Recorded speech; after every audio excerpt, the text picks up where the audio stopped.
नमस्कार मित्रों, जय श्री कृष्ण।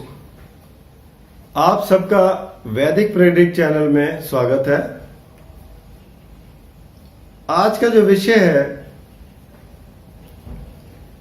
कि ऐसा मेरे साथ क्यों, ये हम सबको प्रश्न जिंदगी की कहीं ना कहीं किसी स्टेज पे जरूर सामने आता है कि मेरे साथ ही ऐसा क्यों हुआ। लेकिन इसके पीछे अगर हम देखें क्या वजह है।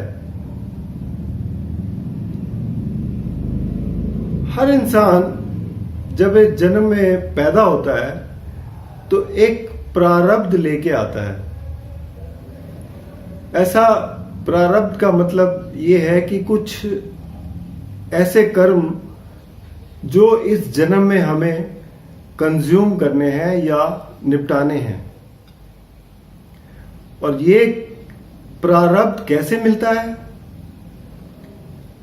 पिछले जन्म मरते वक्त जो हमारी सबसे प्रबल इच्छाएं होती हैं उसके आधार पर प्रारब्ध तय होता है। अब इसमें जाहिर है कि व्यक्तिगत रूप पे कुछ अच्छे कर्म भी होंगे, पुण्य भी होंगे और कुछ पाप कर्म भी होंगे। इन्हीं के आधार पर हमारा प्रारब्ध तय होता है। जब भी इस जन्म में हम उन ग्रहों की दशा भोगते हैं जिनमें पुण्य किया हुआ है, उससे हमें बहुत अधिक लाभ मिलते हैं, बहुत अच्छा समय बीतता है। और जब कोई ऐसे ग्रह की स्थिति आती है कि वो पाप ग्रहों से जुड़ा हुआ है, पापों से जुड़ा हुआ है, तो वहां हमें बड़ी तकलीफ होती है। तो आइए देखते हैं ज्योतिष में इसका आकलन कैसे करेंगे। देखिए, कुंडली में 1, 4, 7 और 10 ये विष्णु स्थान कहलाए जाते हैं। 1, 5 और 9 ये लक्ष्मी स्थान कहलाए जाते हैं। यानी ये 6 घर जो विष्णु और लक्ष्मी के स्थान हैं। क्योंकि 1 नंबर जो है लग्न, वो दोनों में आता है, इसलिए 6 हुए। इन ग्रहों की, इनके स्वामी की जब भी दशा या अंतरदशा आती है तो हमें बड़े सुखद परिणाम मिलते हैं। तब क्योंकि किसी इंसान को तब ये ध्यान ही नहीं आता कि मेरे साथ इतना अच्छा क्यों हो रहा है, क्योंकि अच्छा तो अच्छा ही है, इंसान उसको भोगता है, खुश रहता है। इसके बाद दूसरा घर है। अब दूसरा घर मारक स्थान भी है। इससे हम धन की स्थिति भी देखते हैं, हमारा परिवार है, हमारी बोलचाल है, हमारे खाना है, ये सब दूसरे घर से देखते हैं। इसमें आपको कुछ मिक्स रिजल्ट मिलते हैं। अगर ग्रह अच्छा बैठा हो तो मिक्स रिजल्ट मिलते हैं। धन भी प्राप्त होता है, बोली भी आपकी अच्छी होती है, परिवार भी आपका अच्छा मिलता है। तो इस तरीके से आपके ये परिणाम आते हैं। अगला जो घर होते हैं कुंडली में 3, 7, 11, अब 7वां नंबर फिर से आ गया। ये इच्छा पूर्ति के घर होते हैं। हमारी जितनी भी इच्छाएं हैं इस जन्म में, वो मेहनत से, हमारे संबंधों से या बाहर के जो हमारे कॉन्टैक्ट्स हैं, नेटवर्किंग है, उनसे जो लाभ मिलते हैं वो इन घरों से देखा जाता है। तो इनके भी मिले जुले परिणाम रहते हैं।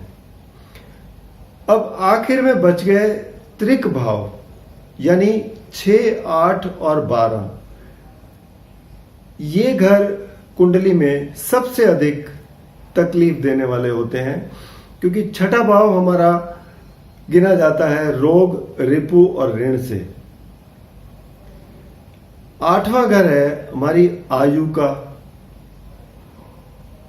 हमारे ऐसी ऐसी कोई छुपी हुई बीमारियों का जो 8वें घर से मिलती हैं। नुकसान कोई होता है धन का तो 8वें घर से बहुत अधिक होता है। ऐसे ही क्योंकि ये 8वां घर 12वां घर है किस्मत के घर का, और 12वें घर का मतलब होता है किस्मत का लॉस। तो मतलब आपकी किस्मत भी कमजोर, इसलिए ये घर भी अच्छा नहीं गिना जाता। 12वां घर जो लग्न से 12वां है वो गिना जाता है आपके खर्चे के लिए, आपके स्वास्थ्य का नुकसान। ये घर अस्पताल भी है, जेल भी है। इसलिए इन 3 घरों के जो स्वामी हैं, ये इनकी जब भी दशा आती है तो वो कुछ ना कुछ दर्शाती है। और ये इनका संबंध कहाँ पे हो रहा है, किस घर में हो रहा है, उस घर को भी ये खराब करते हैं। और ये दर्शाते हैं कि पिछले जन्म में हमने कहाँ पे क्या पाप किए हैं कि जो हमें इस जन्म में हमें सजा मिल रही है। इसलिए जब भी इन ग्रहों की दशा आती है तो हमें ये लगता है कि तब हमें ये ख्याल आता है कि मेरे साथ ही ऐसा क्यों। लेकिन अगर समझने की बात करें कि ये है तो कर्मों का ही खेल, पिछले जन्म के कर्म जो हमें निपटाने हैं इस जन्म में, तो सबसे अच्छी बात तो यही होती है कि प्रभु का ध्यान रखें हमेशा और उससे उपाय करें ताकि हमें कष्ट सहने की शक्ति मिले और ये समय अच्छी तरह से हम उसको निपटा सकें। और ये उपाय ही हैं जिनसे आपको शक्ति मिलती है उन कर्मों को भोगने की। तो ये था आज का विषय।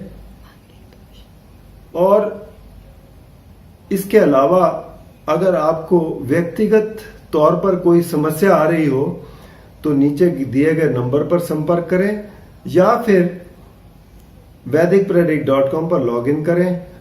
आपसे निवेदन है कि अगर आपने अभी तक मेरे चैनल को सब्सक्राइब नहीं किया तो कृपया विनती है आपसे कि चैनल को सब्सक्राइब करें और बेल आइकन को दबा दें। धन्यवाद।